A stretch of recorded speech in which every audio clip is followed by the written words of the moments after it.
Bienvenidos a nuestra cuarta y última jornada aquí en el 26º encuentro de la jurisdicción de lo contencioso administrativo.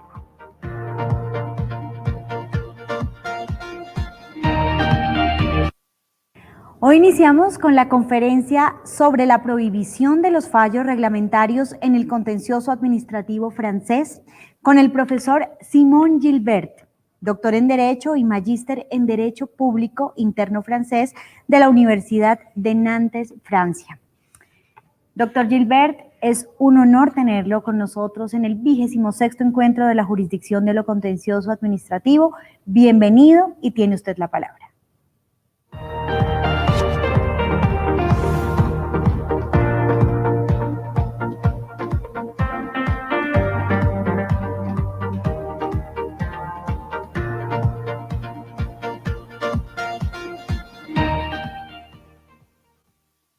Estimados miembros del Consejo de Estado, colegas, señoras y señores, yo quisiera decirles el gran placer de poder acompañarles en este 26º encuentro de la jurisdicción de lo contencioso administrativo y agradecer específicamente a la vicepresidenta, la señora Marta Nubia Velázquez Rico, por su invitación, que me complace mucho.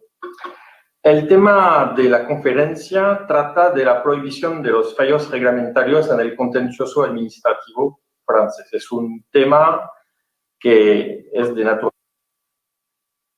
naturaleza, suscita un interés de los colombianos por la proximidad de los derechos administrativos francés y colombiano, que se deben a una larga historia de influencia recíproca y de amistad también entre los profesores franceses y colombianos. Este tema también se vincula con una reforma que ocurrió en el año 2011 con la reforma del Código del Contencioso Administrativo colombiano, que permitió tener fallos de unificación y de extensión y que de manera muy clara establece un vínculo con este tema de los fallos reglamentarios y también del precedente que yo tendré que distinguir. El tema de los fallos reglamentarios en el contencioso administrativo francés es un paradoja.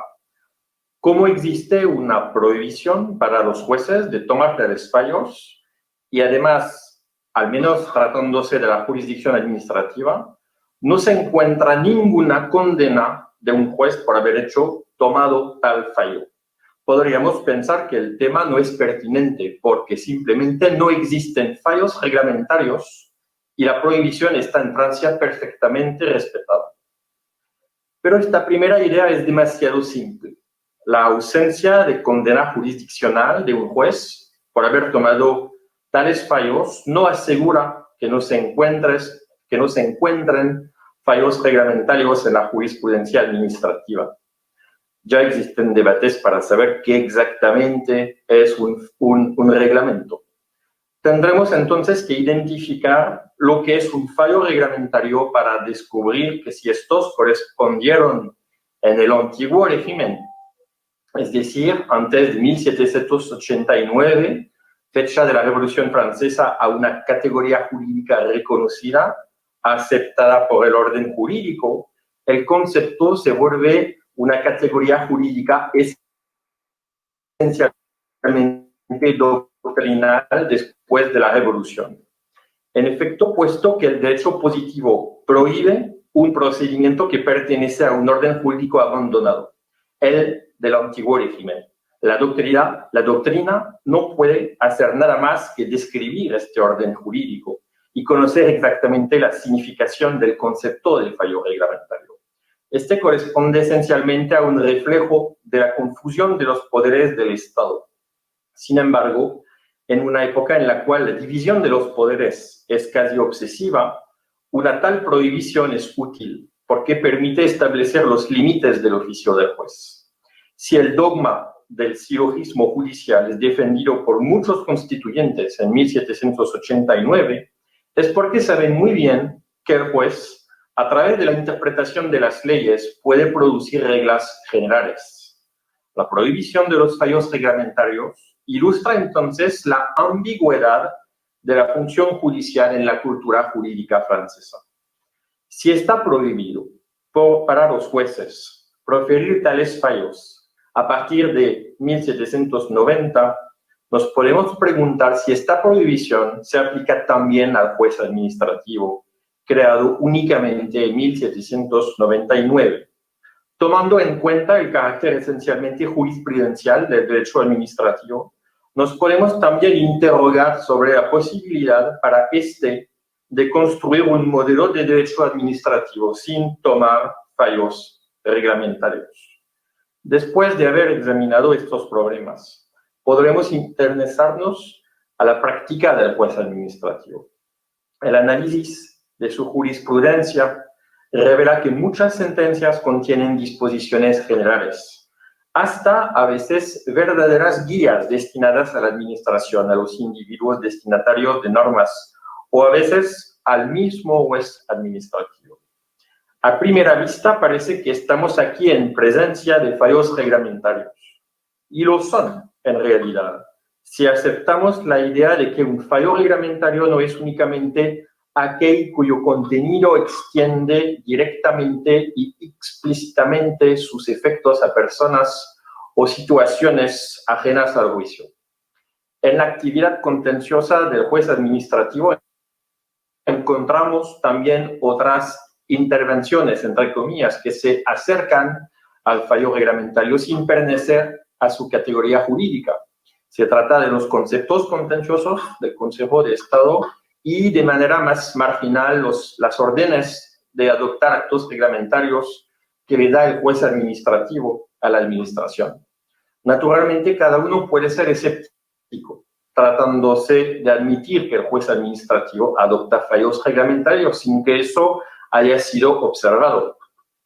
Pero sin reconocerlo oficialmente, el juez administrativo él mismo, con la ayuda de la doctrina, reconoce que la jurisprudencia tiene un valor normativo y que sus efectos se parecen con mucha frecuencia a un reglamento judicial. Eso suscita muchas preguntas. Preguntas, para empezar, sobre la naturaleza de nuestro sistema jurídico francés, sobre la contradicción entre el dogma según el cual en un país de tipo romano-germánico la jurisprudencia no es formalmente una fuente de derecho, contrariamente al modelo anglosajón que practica la common law. Y creo que la oposición entre los dos tipos ideales, para usar un término de Max Weber, tiene que ser reconsiderada tratándose de Francia. En efecto, la práctica muestra que sin reconocer un valor jurídico al precedente nos acercamos de este modelo.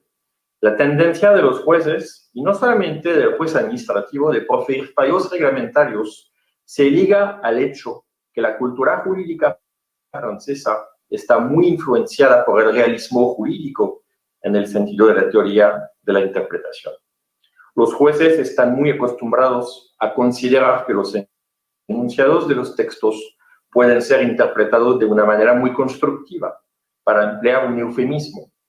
Eso contribuye a que el juez administrativo se acostumbre a recrear derecho o, más radicalmente, crear normas de alcance general. Naturalmente, eso suscita muchos interrogantes relativos a la democracia, entre comillas, el sistema del gobierno representativo, para decirlo de otra manera, y sobre todo a la seguridad jurídica.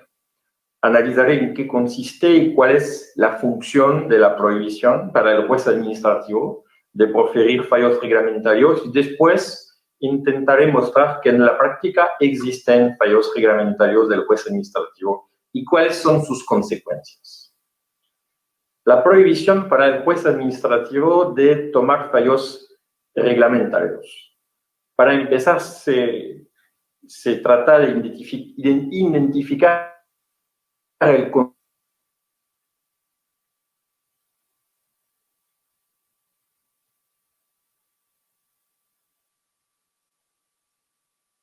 aunque la mayoría de los administrativistas invoca la historia y las prácticas del antiguo régimen para afirmar el principio de prohibición de los fallos reglamentarios, se refiere a una práctica más administrativa que jurisdiccional.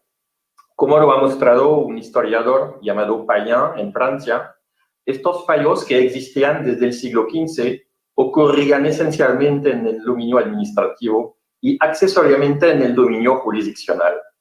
Los parlamentos que existían en cada provincia de Francia tenían una actividad jurisdiccional resolviendo litigios interpartes y una actividad administrativa en materia de policía que les permitía tomar fallos reglamentarios. No eran las únicas instituciones que acumulaban las dos funciones. El Consejo del Rey podía también tomar fallos reglamentarios. En el Parlamento de París, los fallos reglamentarios eran pronunciados a través de un procedimiento distinto del procedimiento contencioso interpartes. Al principio, los agentes del rey, los señores, los obispos, conscientes que la reglamentación local faltaba de precisión, solicitaban un fallo reglamentario para prevenir el desorden. El procurador general del Parlamento sometía después un fallo reglamentario a la deliberación del Parlamento, que por fin podía aceptarlo o rechazarlo. No había entonces ningún juicio, ninguna partes en demanda o en defensa. Estos fallos reglamentarios tenían un alcance general, eran publicados en el ámbito de competencia de la Corte de Parlamento y se imponían a todos excepto al Consejo del Rey, que podía anularlos.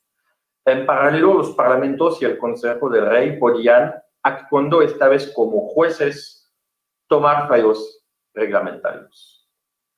Había entonces un doble sentido, un sentido administrativo y un sentido judicial. En esta época, la confusión de los poderes era consubstancial al orden jurídico. El rey él mismo confundía los tres poderes, era fuente de justicia, hacía las leyes y las ejecutaba. Los fallos reglamentarios eran entonces aceptados en el orden jurídico del antiguo régimen. Y si los parlamentos podían tomar tales fallos, aunque eran inamovibles, es porque en este mundo profundamente cristiano el rey representaba a Dios sobre la tierra y los parlamentos prolongaban su cuerpo, actuando el papel de su conciencia y permitiéndose de corregirle cuando se equivocaba. Encontramos aquí la famosa teoría de los dos cuerpos del rey, sobre la cual escribió el gran historiador Ernst Kantorowicz. Existe un cuerpo físico y un cuerpo místico del rey, y los parlamentos hacen parte de su cuerpo místico. Después de la Revolución de 1799, las instituciones cambiaron radicalmente y se prohibió por ley tomar fallos reglamentarios. La expresión sigue existiendo.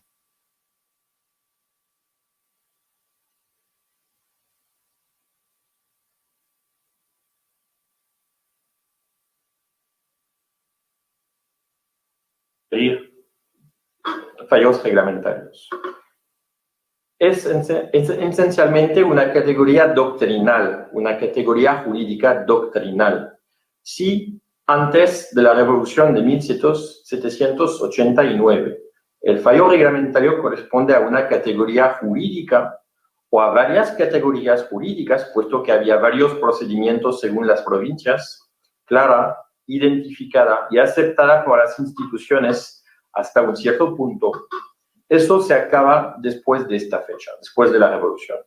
La Revolución es política, pero también jurídica, bajo la influencia de Montesquieu, que escribía que los jueces son la boca que pronuncia las palabras de la ley, en el espíritu de las leyes, libro 11, capítulo 6. Una concepción estrecha de la función judicial se impone poco a poco. La división de los poderes es considerada como una garantía de la libertad. Es la Declaración de los Derechos del Hombre y del Ciudadano, artículo 16. A partir de 1790, como lo veremos más adelante, el legislador prohíbe a los jueces de inmiscuirse en la administración o en el poder legislativo. Y el Código Civil prohíbe explícitamente los fallos reglamentarios en 1804. Por lo tanto, ningún autor de derecho administrativo consagra un estudio a este tema, como si este no fuese digno de atención. Eso no se debe al azar. Después de la Revolución, los fallos reglamentarios dejan en realidad de ser una categoría jurídica, aun si el Código Civil los evoca, artículo 5 del Código. se transforman en un espectro y son asociados con la confusión de los poderes a una práctica del antiguo régimen, antes de la Revolución de 1789. Entonces, cuando se habla de los fallos reglamentarios, es de manera retórica para criticar a los jueces que habían sido criticados en el antiguo régimen, como aprovechándose de su función judicial para inmiscuirse en la función administrativa. Desde esta época, la prohibición de los fallos reglamentarios se volvió exclusivamente una categoría jurídica doctrinal, puesto que ningún juez tomó explícitamente reivindicándolo un tal fallo. Y la posibilidad para la doctrina de definirlos científicamente ha sido muy difícil por consecuencia, justamente por esta razón, que el orden jurídico susceptible de ser descrito por ella los prohíbe. Atestiga eso la ausencia de definición en los libros de derecho administrativo de lo que puede ser un fallo reglamentario. Un autor muy famoso en Francia, que se murió hace pocos años, René Chaput, que es muy conocido en Colombia, que ha escrito un tratado de derecho administrativo en Francia. Un autor como René Chaput, de la autoridad de René Chaput, afirma que existen fallos que determinan claramente la norma que consagran y añade que el juez administrativo está por necesidad en la obligación de hacer obra normativa, pero jamás evoca el problema de la prohibición de los fallos reglamentarios como si este no existiera. Esta ausencia de definición doctrinal explica la dificultad de identificar precisamente el concepto. Podemos intentar distinguir este concepto del concepto del precedente. En efecto, se trata de un concepto teóricamente diferente del precedente. Entre los profesores administrativistas franceses que se interesaron al tema, que son muy raros, muy poco numerosos, un profesor se interesó al tema. Es el profesor Yves Godmet de la Universidad París II. Yves Godmet define de la manera siguiente el fallo reglamentario. Es una decisión jurisdiccional, escribe Yves Godmet, que extiende una solución para fijar de manera general el derecho aplicable a una situación dada. Es una decisión, escribe el autor, que contiene efectos jurídicos directos e inmediatos que superan el litigio sobre el cual se pronuncia el juez. Notamos la diferencia con la técnica anglosajona del precedente. Según la regla del precedente, cuando una decisión ha sido tomada, el juez, cualquiera que sea, tiene que tomar la misma decisión si encuentra un caso similar. Si la situación es únicamente parecida, el juez aplica la solución existente o juzga libremente. Pero el precedente tiene que ser respetado siendo una fuente formal del derecho. El concepto de fallo reglamentario es diferente. La solución del fallo mismo no es obligatoria, no tiene jurídicamente, al menos en teoría, como lo mostraremos más adelante, no tiene jurídicamente que ser adoptada por algún otro fallo en el futuro. Y eso aún si la situación es la misma. Pero los efectos del fallo se imponen a personas que son terceras, puesto que el fallo establece una regla general, es decir, una regla reglamentaria. El hecho de que el fallo concierne muchas o pocas personas terceras al litigio no cuenta. Cuando el profesor Yves Godmet precisa que el fallo reglamentario fija de manera general el derecho aplicable a una situación dada, ¿cómo podemos apreciar esta definición?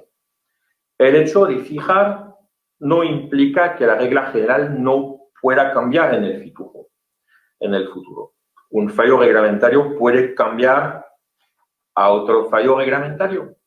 El punto más sutil de la definición del profesor Yves Godmet consiste en la idea según la cual un fallo reglamentario tiene efectos inmediatos y directos que superan al litigio. Es un punto de vista que supone que el fallo es reglamentario si identificamos explícitamente las personas o las situaciones a las cuales se aplica el derecho que fija de manera general. Pero nos podemos preguntar si cuando un fallo establece una regla de derecho aplicable de manera general, sin efectos directos e inmediatos, es decir, sin designar explícitamente ninguna persona o ninguna situación exterior al litigio, este no puede, sin embargo, ser reglamentario. Esta hipótesis no puede ser rechazada porque no existe en sí mismo una esencia del concepto de fallo reglamentario. Es una categoría jurídica doctrinal en la ausencia de definición jurídica en el orden jurídico.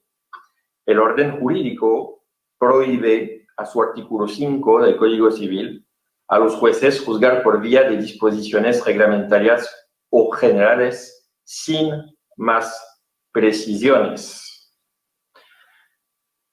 Examinamos ahora la cuestión de la sumisión del juez administrativo a la prohibición de proferir fallos reglamentarios. Estamos enfrente de un revelador de la ambigüedad de la función jurisdiccional en la cultura jurídica francesa. Si se prohíbe a los jueces proferir fallos reglamentarios, es porque de una manera comparable al Poder Ejecutivo, el juez aplica la ley a situaciones particulares. Se decía en la época de la Revolución de 1789 que aplicar la ley o ejecutar la ley es igual. Mirabeau. Aparte del recuerdo del antiguo régimen, los constituyentes franceses son conscientes de que la frontera es difícilmente perceptible entre los poderes de juzgar y de ejecutar o de legislar. Algunos de ellos van hasta considerar que la justicia es una rama del poder ejecutivo. Ricard, Cazeles, por ejemplo. Este último, Cazeles, escribe: el poder judicial es una pura función porque consiste en la pura y simple aplicación de las leyes. Pero otros constituyentes estiman que si el Poder Ejecutivo es, yo cito Touré, que es uno de ellos, de los constituyentes Touré, estiman que si el Poder Ejecutivo es el poder de la fuerza, de la obligación, el Poder Judicial consiste en decir que tal ley tiene que ser ejecutada en contra tal individuo. Entonces se nota cómo es difícil en esta época identificar la función judicial. Otra pregunta es de saber si el juez puede ser un servidor, pasivo, mudo de la ley. Un constituyente como Duport dice que el juez tiene que ser un puro autómata y aplicar el razonamiento silogístico heredado de Beccaria en los delitos y del ILP, 1764, capítulo sobre los delitos. Pero otros constituyentes no comparten esta idea. Garat dice, por ejemplo, si quieren que sean únicamente juzgados los casos previstos por las leyes, van a paralizar la justicia. El poder de interpretación de las leyes, que es un tema, entre comillas, tabú, muy delicado, muy difícil, se encuentra entonces en el centro de los debates. Comentando el artículo 5 del Código Civil adoptado en 1804, Portalis, uno de los autores más famosos del Código, desarrolla el debate. Distingue la interpretación de las leyes por vía de doctrina y por vía de autoridad, considerando que solamente la primera es autorizada. Yo lo cito. La interpretación por vía de doctrina consiste en entender el verdadero sentido de las leyes, en aplicarlas con discernimiento y en suplirlas en los casos que ellas no previeron. Sin esta especie de interpretación, ¿cómo podríamos conseguir la posibilidad de cumplir el oficio del juez? La interpretación por vía de autoridad consiste en resolver las cuestiones y las dudas por vía de reglamentación o de disposiciones generales. Este modo de interpretación es el único que se ha prohibido al juez. Si Portalis rechaza la interpretación por vía de autoridad. Es porque, como lo indica un juez, yo cito, es asociado al espíritu de la legislación, pero no puede compartir el poder legislativo. Una ley es un acto de soberanía, una decisión supuesta jurisdiccional es un acto de jurisdicción. El juez se volvería legislador si pudiera, por reglamentos, juzgar sobre las cuestiones que le son sometidas. Tendríamos, dice Portalis, pronto tantas legislaciones como dominios de competencias territoriales de tribunales. Entendemos entonces que la función jurisdiccional implica la interpretación de las leyes, es decir, la interpretación de una norma que es casi siempre general, puesto que también existen leyes no generales, raras. Ahora bien, a través de esta interpretación, el juez puede tener la tentación a su turno de crear una norma general, haciendo una interpretación constructiva, supletiva de la ley, cuando no se trata de corregirla. Por eso, si existe una prohibición de tomar fallos reglamentarios, no es solamente para que la práctica del antiguo régimen no se repita, es porque la función judicial puede llevar al juez a tomar, proferir fallos reglamentarios. En eso consiste la ambigüedad de la función judicial en la cultura francesa, que en 1789 pone la ley encima de todo, creyendo que el juez será pasivo y la aplicará fielmente. Estudiemos ahora cómo se impuso al juez administrativo la prohibición de tomar fallos reglamentarios. La prohibición se impuso al juez civil y enseguida al juez administrativo. El primer texto que prohíbe los fallos reglamentarios después de la Revolución de 1789 es la ley del 16 y del 24 de agosto de 1790, título 2, artículo 12, en una forma que será reiterada en la Constitución del 3 de septiembre de 1791, título 3, capítulo 5, artículo 3.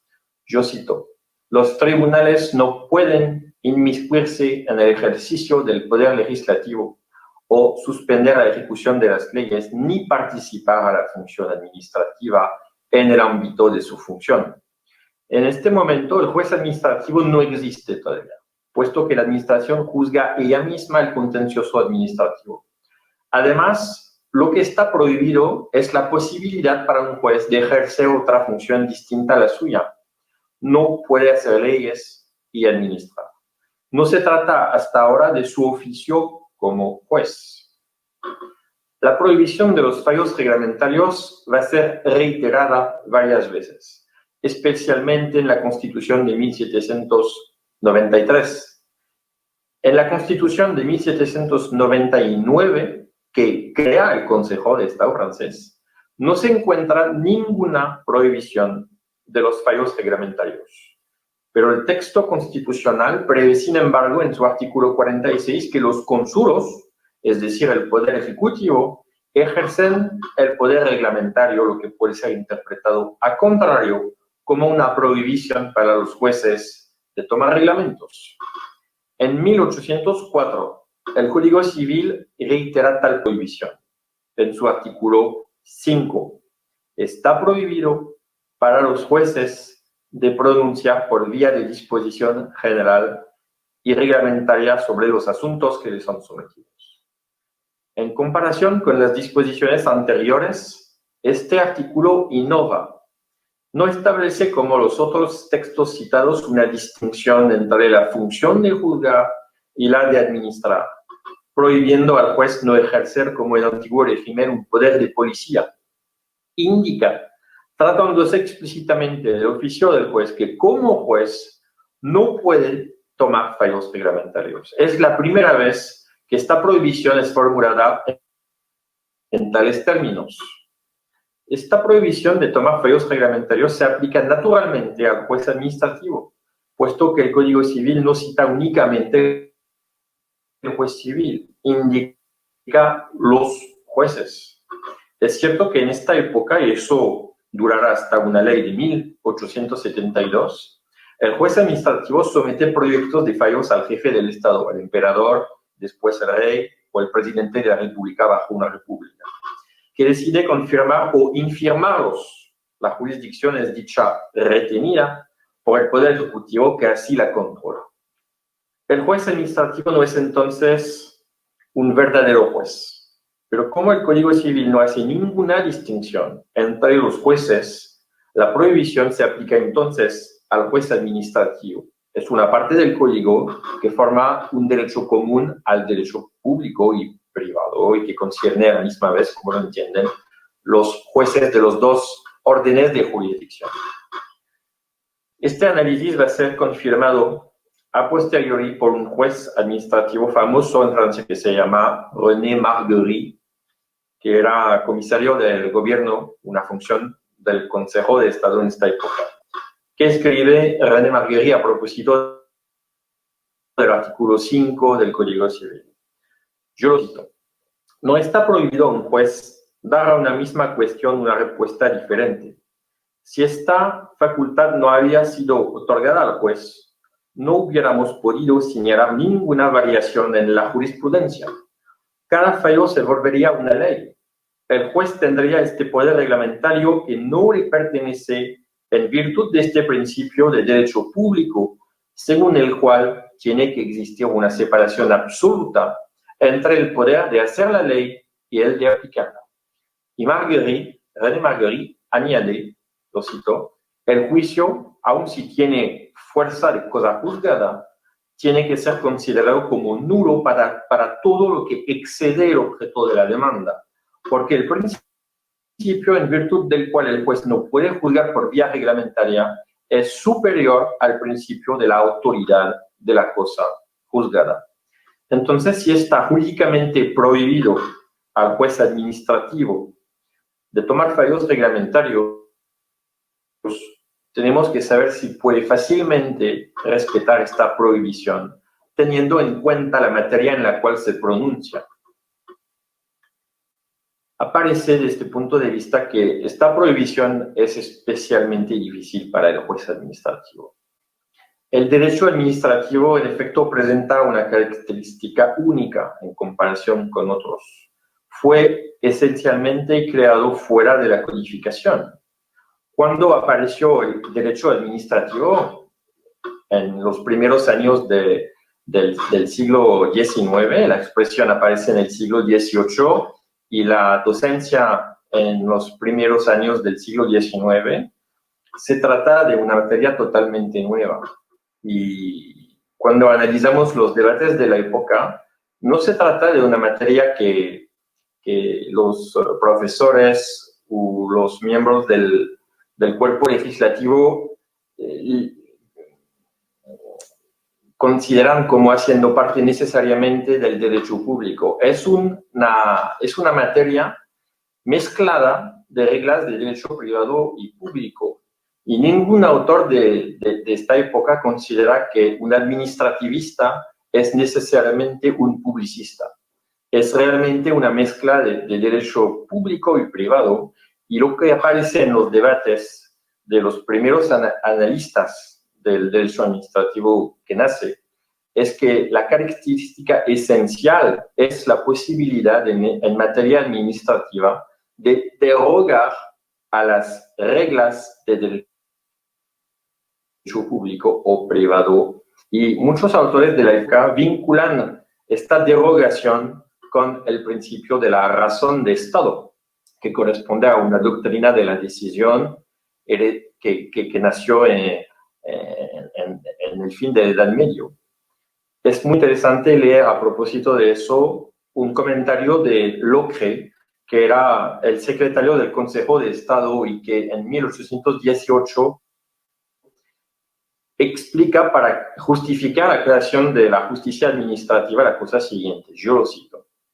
Cuando la razón de Estado y la autoridad del derecho civil se encuentran,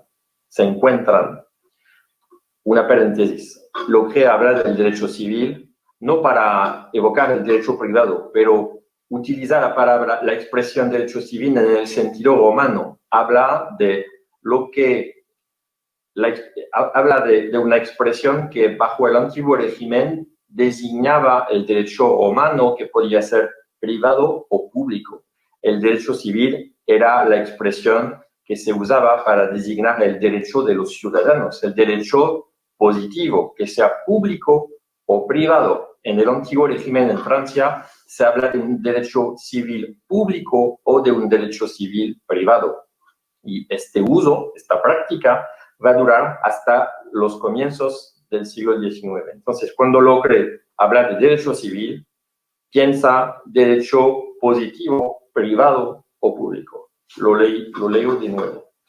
Locre indica, lo cito, cuando la razón de Estado y la autoridad del derecho civil se encuentran, se vuelve indispensable combinarlos y atemperarlos el uno con el otro. Y no se puede confiar la decisión de estos juicios a los tribunales ordinarios, es decir, en esta época el juez civil. Independientemente del hecho que los tribunales están demasiado alejados para distinguir la razón de Estado, cuando la entreverían, serían envueltos sin darse cuenta de eso por el principio del derecho civil al cual están más acostumbrados.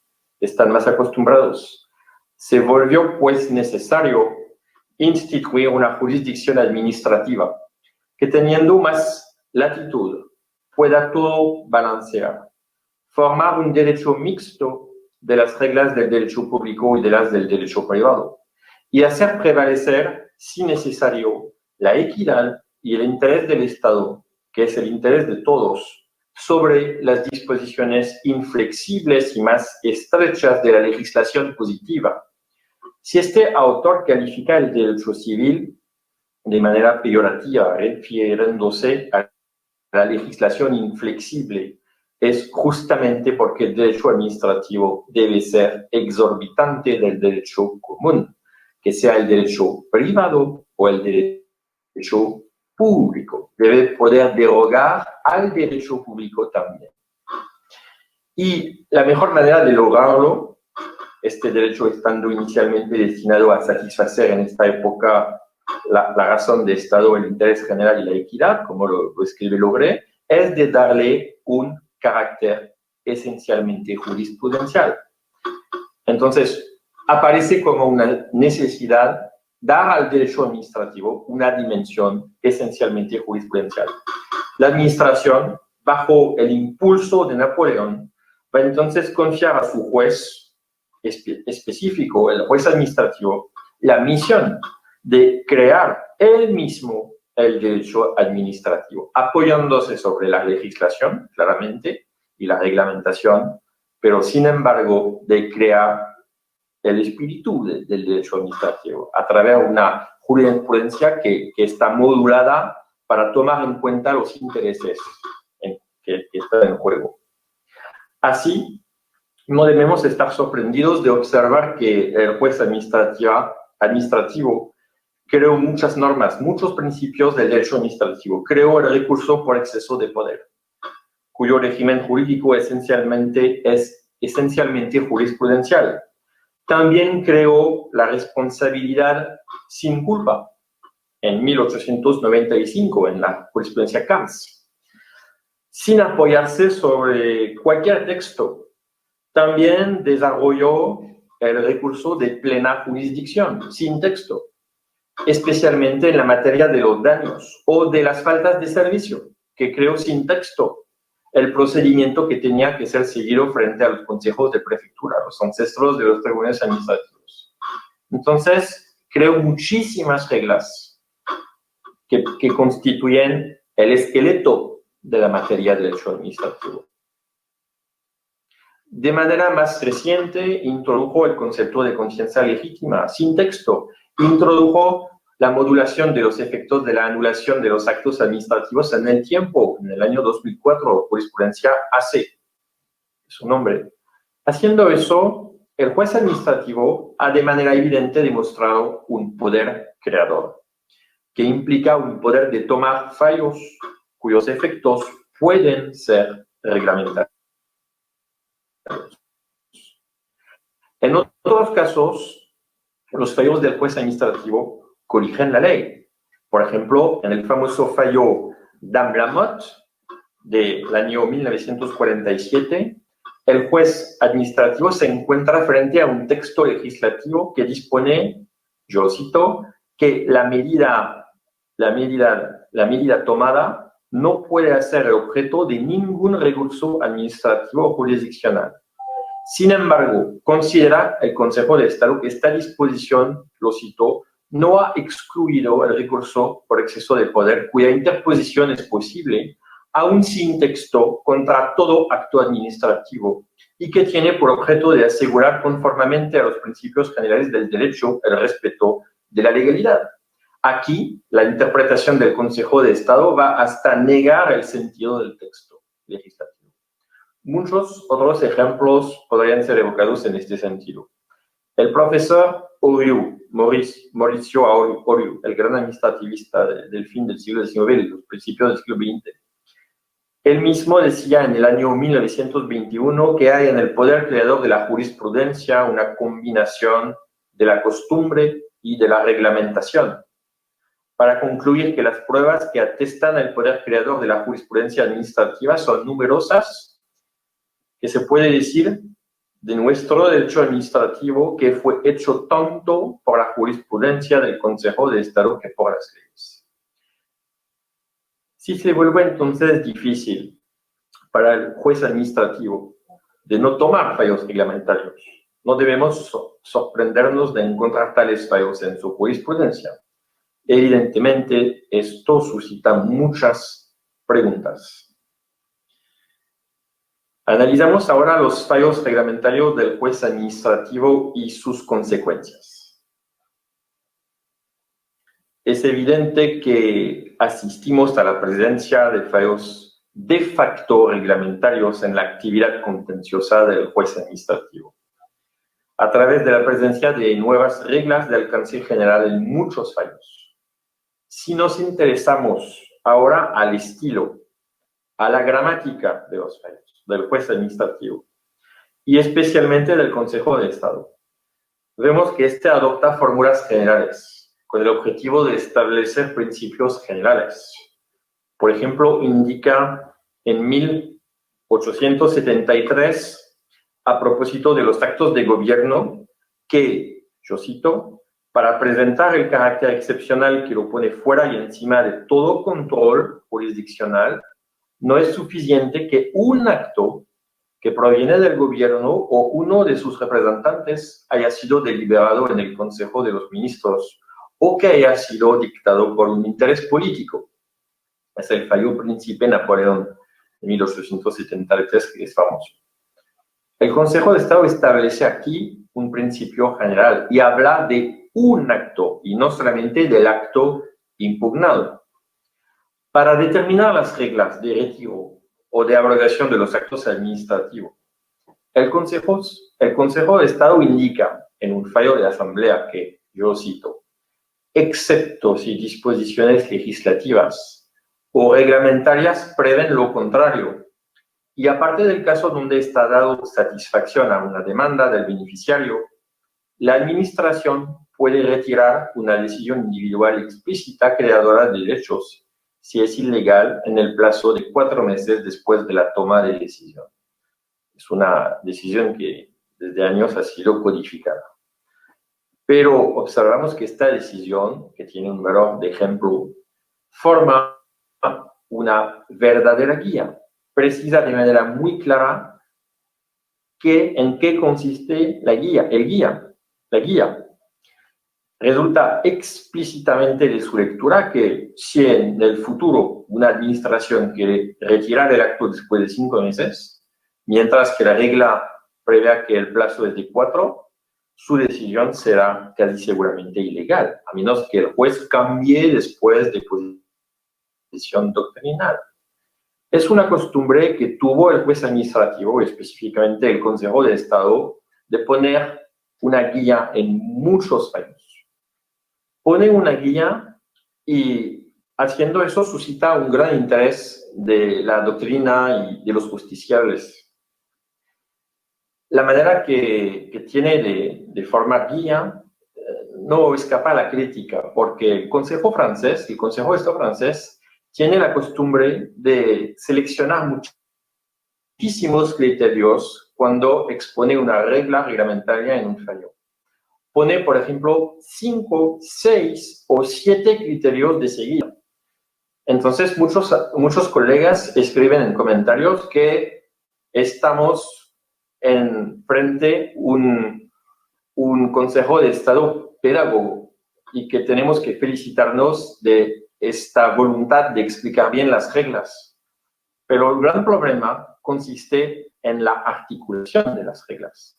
Cuando no está definida la modulación, la articulación de los criterios, no podemos saber exactamente qué solución va a salir del análisis de los hechos y de las reglas de derecho.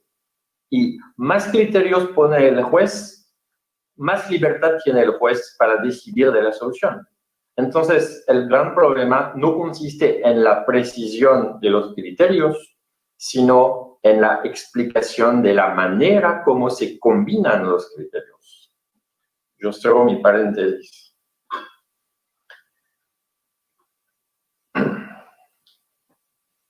Podemos citar otros fallos importantes. Uno, por ejemplo, que prevé la posibilidad de modular en el tiempo los efectos de la anulación de un acto administrativo. La jurisprudencia AC, ya lo cité, es importante. El Consejo de Estado indica que pertenece al juez administrativo, lo cito, tomar en consideración, por una parte, las consecuencias de la retroactividad de la anulación para los intereses públicos o privados en presencia, y por otra parte, las desventajas que presentaría con respecto al principio de legalidad y al derecho de los justiciables a un recurso efectivo, una limitación en el tiempo de los efectos de la anulación. Cuando el Consejo de Estado escribe, pertenece al juez administrativo, tomar en consideración, etc.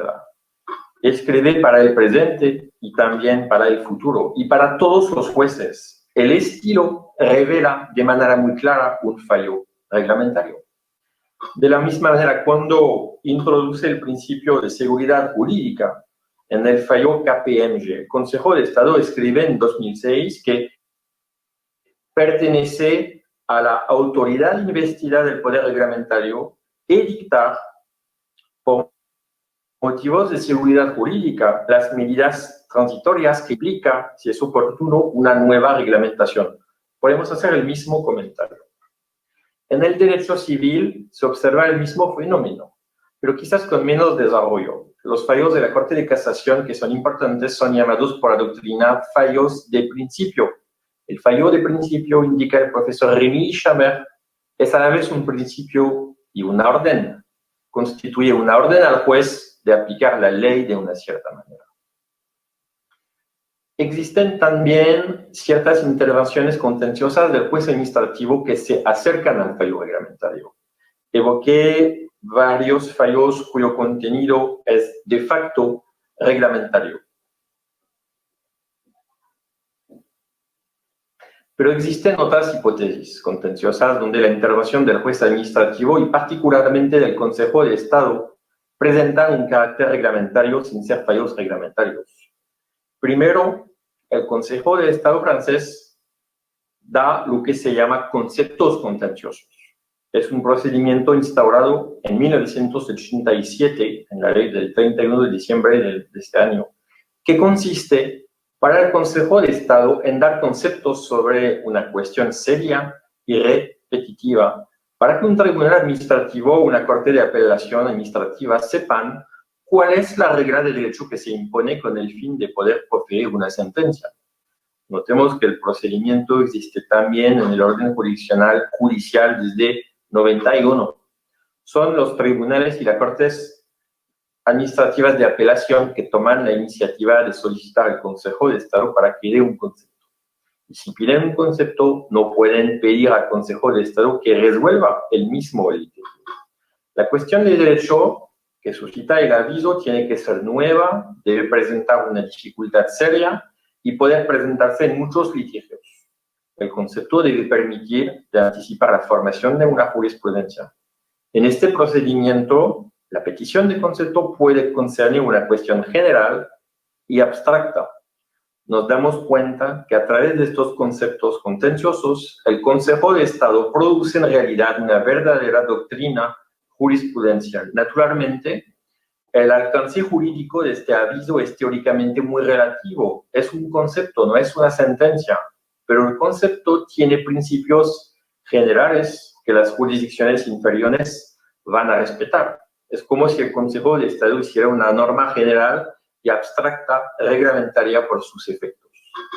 Por ejemplo, en un concepto llamado Jean-Louis Bernard Consultant, del año 2000, el Consejo de Estado indica que, yo lo cito, cualquier persona pública puede ser candidata a una licitación pública para un mercado público o una delegación de servicio público. La publicidad en el periódico oficial de los conceptos contenciosos confirma este carácter reglamentario del concepto. El Consejo de Estado no tiene la obligación jurídica de publicar estos conceptos en este periódico, pero la mayoría del tiempo decide hacerlo. Esta publicación muestra sin duda que el objetivo es fijar y poner en conocimiento de todos una regla general que supera evidentemente las circunstancias del fallo que convenciona el tribunal o la Corte Administrativa de Apelación de pedir al Consejo de Estado. No es un fallo reglamentario, puesto que no hay sentencia, pero se acerca del concepto y hace parte de la actividad contenciosa del Consejo de Estado. Existe otra hipótesis en la cual el juez administrativo interviene de una manera que se acerca al fallo reglamentario, sin que sea por lo tanto un fallo. En efecto, se trata de otra categoría jurídica, es la posibilidad de ordenar a la administración. Desde 1995, el juez administrativo puede ordenar a la administración de tomar un acto reglamentario cuando un justiciable se lo pide que la administración tiene la obligación de expedir un acto reglamentario. Por ejemplo, si la ley expone que un decreto de aplicación tiene que ser tomado y que el primer ministro rechaza una demanda de dictar este acto cuando hubiera tenido que dictarlo desde hace tiempo, mucho tiempo, el juez administrativo puede ordenarle dictar este acto. Naturalmente no es un fallo reglamentario, puesto que formalmente la reglamentación proviene de la administración, pero nos acercamos a este concepto en un cierto sentido, puesto que el juez determina los términos del acto, o al menos una parte, y determina además el plazo que su orden es reglamentario. Observamos que este carácter reglamentario de los fallos es admitido de manera inconsciente por el juez administrativo o conscientemente, depende de los discursos. Está reconocido por el juez administrativo y por la doctrina, sin evocar directamente el contenido de los fallos. Notemos que existe entre ellos una forma de jerarquía que depende de la manera como el juez administrativo les profiere y cómo organiza su publicidad. Los fallos más importantes son tomados por la sección del contencioso reunida en la asamblea. Cada jefe de las diferentes secciones, entre comillas, contenciosas, está presente y los jefes de las secciones no contenciosas también lo están. Después encontramos los fallos de sección y después de subsección reunidas o de secciones juzgando solas. Hemos cambiado el nombre de sección para cámara, pero el principio es el mismo. En la colección 2D se publican los fallos, que se llama Recueil Le Bon.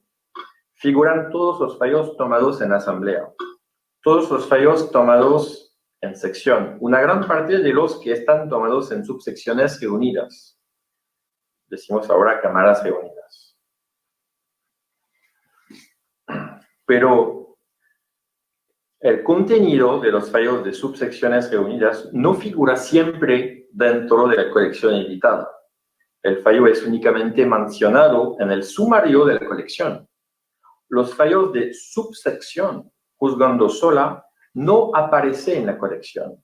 Les encontramos en el sitio internet del Consejo de Estado o en otro sitio del gobierno con la mención fallo inédito. Eso da testimonio, aparte del aspecto clásico o nuevo de cada asunto que provoca un fallo, que todos los fallos no tienen el mismo alcance jurídico. Y para que eso se sepa, el Consejo de Estado da indicios gracias al modo de publicidad de esos fallos. O si no, decidiendo de hacer el mismo un comentario de sus fallos que le parecen merecerlo en su sitio internet. Además, existe en Francia un libro que se llama Los grandes fallos de la jurisprudencia administrativa. Contiene sobre todo las grandes decisiones del Consejo de Estado, con una presentación doctrinal hecha de concierto por jueces y profesores. Y cada jurista que practica el derecho administrativo tiene un cierto respeto por estos fallos porque sabe que constituyen las bases del derecho administrativo. Así, si un abogado decide presentar una demanda sosteniendo lo contrario de lo que prevé uno de estos grandes fallos, que por la mayoría son respetados desde hace muchos años, hace correr un riesgo muy grande a su cliente. Resulta que existe una contradicción entre la afirmación según la cual los fallos no tienen un alcance reglamentario y la existencia de estos grandes fallos de la jurisprudencia administrativa, que son de facto reglamentarios en la medida donde sabemos que establecen reglas que por experiencia son permanentes y generales. Cada administrativista francés lo sabe sin necesariamente tener conciencia de eso. La doctrina, por su lado, parece considerar que los fallos de la jurisdicción administrativa tienen un valor reglamentario, aun si no lo dice, o peor, aun si lo niega, y a veces lo niega. El profesor Yves Goudmet, por ejemplo, escribe, yo lo cito, que no tiene mucho sentido contestar el principio de la jurisprudencia de los tribunales en nombre de la prohibición de los fallos reglamentarios, puesto que el fenómeno de la jurisprudencia no tiene en sí mismo algo contrario a la prohibición de los fallos reglamentarios. Sin embargo, ¿qué hacen los administrativistas para enseñar el derecho administrativo a sus estudiantes? Les enseñan principalmente la jurisprudencia del Consejo de Estado. Los estudiantes empiezan por aprender a leer los fallos, a entenderlos, a adivinar lo que implican de manera más o menos implícita. En el primer año descubren el derecho civil con el programa del derecho de las personas, entienden el papel muy importante de los artículos del código. Y en segundo año, cuando descubren el derecho administrativo, suelen preguntar a los profesores, pero ¿dónde está escrito este derecho? No entienden que por la mayor parte está formado de miles de fallos, sin que la jurisprudencia sea, por lo tanto, la única fuente del derecho administrativo. Y desde 20 años la codificación se ha desarrollado mucho, entonces hemos un equilibrio mejor entre textos y jurisprudencia, pero es evidente que la jurisprudencia sigue estando la fuente principal del derecho administrativo. Y específicamente por esta razón que, de todos modos, el juez administrativo interpreta las normas y a veces le da una significación un poco diferente de lo que había querido el autor de la norma escrita. Entonces, no podemos utilizar las normas sin tomar en cuenta la manera como la interpreta el Consejo de Estado. Entonces, el primer reflejo del administrativista es de ver cuál es la interpretación que da el Consejo de Estado a una ley muy seguido antes de la propia ley. El profesor Rémy Chabert indica en este sentido que la jurisprudencia está considerada como una fuente de derecho y aún como la fuente la más pura, la más digna de atención. El autor no duda a afirmar, no parece que la prohibición de tomar fallos reglamentarios se aplique a la Corte de Casación, cuyos fallos contienen claramente mandos de aplicación del derecho por el porvenir. Podemos hacer el mismo comentario a propósito del juez administrativo. ¿Cuál es la enseñanza y las preocupaciones suscitadas por los fallos reglamentarios del juez administrativo? Primero, nos invita a una consideración de la oposición clásica entre el modelo dicho romano-germánico y el modelo anglosajón.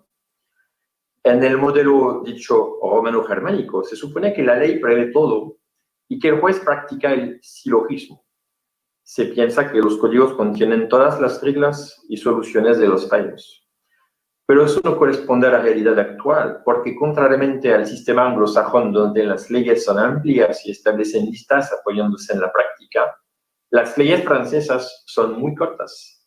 Se limitan a la exposición de los principios. Por esta razón, el juez francés puede adquirir un poder normativo gracias a sus interpretaciones, aun si eso no se admite fácilmente. La oposición entre el modelo romano-germánico y el modelo anglosajón tiene entonces que ser reconsiderada. Es verdad que en Francia, al principio del antiguo régimen, los fallos eran considerados como fuentes del derecho, de la misma manera que los numerosos comentarios de costumbres. El derecho era una acumulación de prácticas y los jueces se referían mucho a la equidad, se inspiraban del derecho natural. Pero al final del antiguo régimen, la representación del mundo ha cambiado, los libros de costumbres han perdido su valor jurídico, se otorga más atención a las normas escritas y la sociedad, como los juristas o los filósofos, no conciben más el derecho como una sucesión de prácticas, de decisiones, sino como un orden global, un ordum mundi. Y cuando este orden es abandonado por la Revolución de 1789, es la ley que lo organiza. La codificación acentúa este sentimiento que todo está jurídicamente previsto con anticipación. Se cree que existe un orden que prevé todo y que el juez, aun sin interpretar la ley, sigue refiriéndose a un orden establecido de manera que no puede cambiarlo y entonces crear derecho. Eso corresponde a una representación real históricamente. Pero con 2 siglos de práctica judicial, podemos decir que es ahora una representación mítica de lo que existe hoy. En un libro traducido al español que se llama Juzgar en América y en Francia, Cultura Jurídica Francesa y Common Law, de los señores Garapon y Papadopoulos. Los 2 autores presentan 2 tipos ideales, el modelo romano-germánico francés y el modelo americano caracterizado por la Common Law, pero presentan un dogma. El tipo ideal no corresponde a la realidad, es únicamente un instrumento para describirla, a veces exagerando sus principios rectores. No es falso que el inglés tiene más confianza en el juez que en el texto. Recordemos que en Inglaterra no existe periódico oficial. El francés, al contrario, tiene más confianza en el texto. Es verdad que en Inglaterra la razón del juez es una razón práctica, orientada por la acción, por la experiencia. Nos encontramos frente al pragmatismo anglosajón. En Francia, el juez usa una razón teórica, abstracta, orientada por la idea, la generalidad, por el concepto. Existe entonces de un lado la razón tradición y del otro la razón sistema. Pero eso oculta la existencia de una fuerte cultura realista en Francia. Examinaremos este punto más adelante. Influenciado por esta cultura, el juez considera que puede aplicar los textos sin conformarse totalmente a ellos. Si la cultura jurídica francesa se apoya sobre el dogma de la soberanía de la ley y el silogismo judicial que muestra a los jueces como autómatas, la práctica es bien diferente. Entendiendo cómo la cultura jurídica francesa se destacó del tipo ideal del modelo dicho romano-germánico, no es tan sorprendente que el juez administrativo pueda tomar fallos de facto reglamentarios, aun si el Código Civil lo prohíbe. El profesor René Lichavert escribe a propósito de la Corte de Casación, yo lo cito, que en realidad la Corte de Casación hace como si no estuviera sometida al artículo 5 del Código Civil, al artículo que prohíbe los fallos reglamentarios. Por analogía, podemos aplicar este comentario al juez administrativo. El propio ex vicepresidente del Consejo de francés escribió en el año 2006 que Bernard Stiern, que si por su contenido, yo lo cito, si por su contenido, es decir, reglas autónomas aplicables a un Estado sustraído al derecho común, el derecho francés se distingue radicalmente de la common law, se parece a esta de manera sorprendente si observamos su construcción. Y añade Bernard Stiern, Aunque sean prohibidos los fallos reglamentarios, la jurisprudencia tiene un real poder normativo. Por otro lado, la circunstancia que la regla del precedente no existe en Francia no quita toda su fuerza al precedente en derecho público. Entonces, si el juez administrativo profiere fallos reglamentarios, es además, en parte, como lo decíamos, porque la cultura jurídica francesa es realista. En la cultura jurídica francesa, los jueces admiten que pueden interpretar y aplicar un texto con una cierta libertad. Eso corresponde al realismo jurídico, una doctrina jurídica que caracteriza nuestra cultura jurídica de manera fuerte.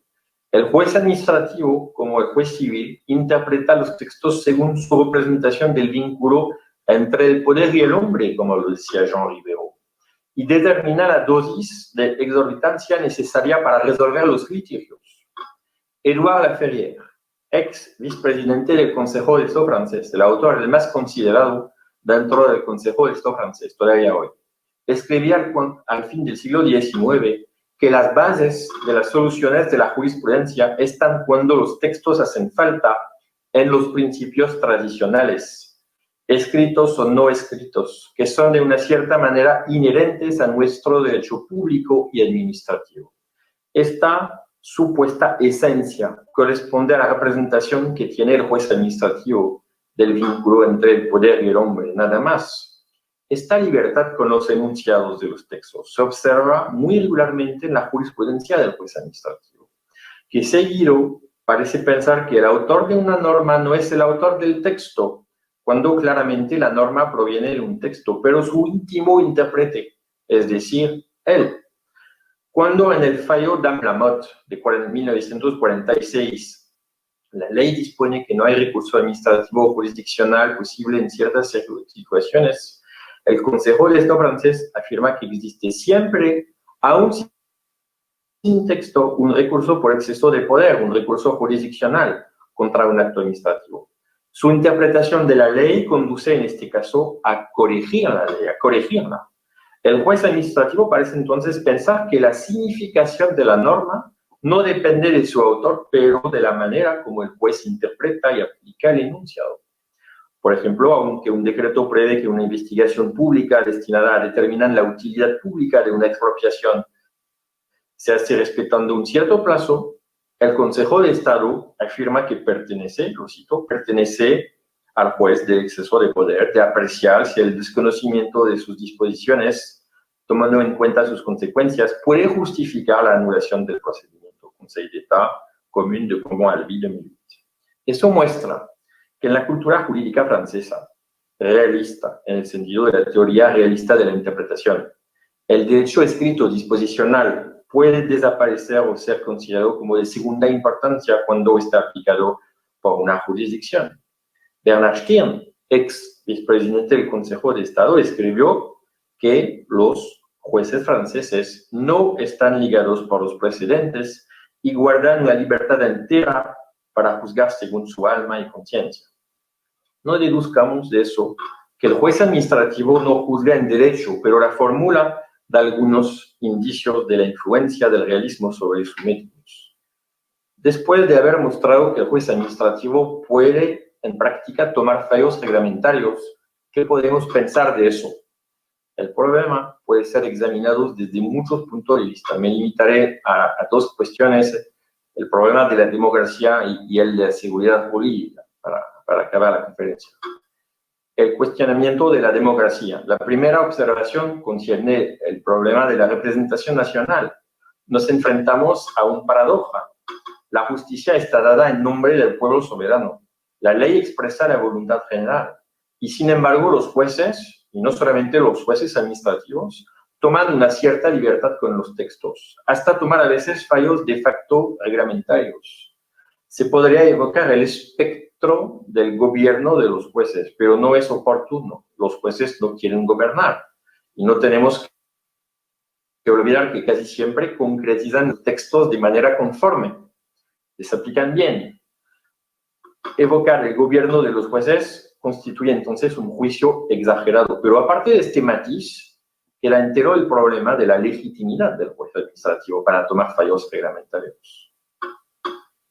tenemos representantes de la nación para adoptar leyes y no se debe que en los tribunales, incluso el Consejo de Estado, haya una modificación sustancial de los enunciados de los representantes de la nación. Es un problema democrático. Otro problema consiste en la seguridad jurídica. Cuando el juez toma de facto fallos reglamentarios, fija una regla para el futuro. Jurídicamente su fallo no tiene la autoridad de la cosa juzgada fuera de las partes. Pero cada administrativista acuerda atención, mucha atención a los grandes fallos, a los fallos de facto reglamentarios. Entonces, cuando después de haber tomado un fallo de facto reglamentario, el juez cambia de jurisprudencia, aplica una regla nueva a hechos ya pasados.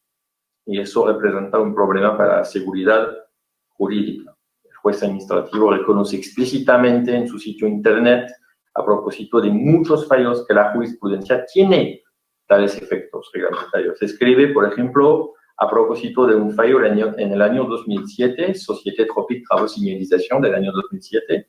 En principio, todo cambio de jurisprudencia tiene un carácter retroactivo, puesto que la jurisprudencia debe supuestamente reflejar un estado del derecho que siempre existió.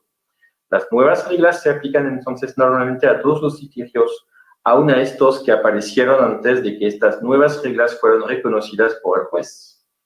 Es lo que escribe a propósito de este fallo el Consejo de Estado en su sitio internet, que está reconociendo que su jurisprudencia es reglamentaria de manera evidente.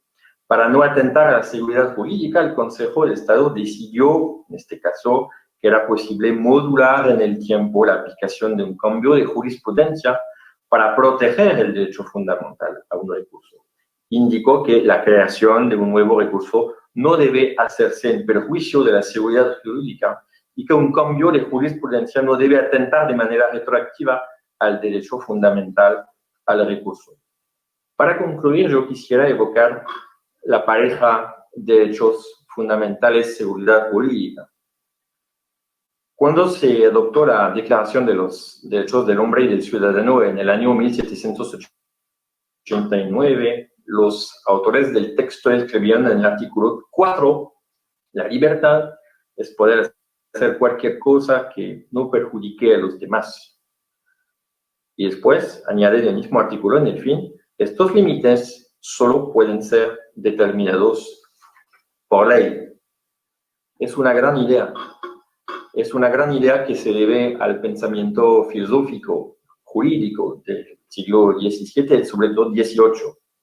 Desde el siglo XVIII, uno de los mayores desafíos inherentes a la defensa de la libertad ha sido la adopción de textos, la posibilidad de tener textos, declaraciones, leyes y el respeto debido a estos textos.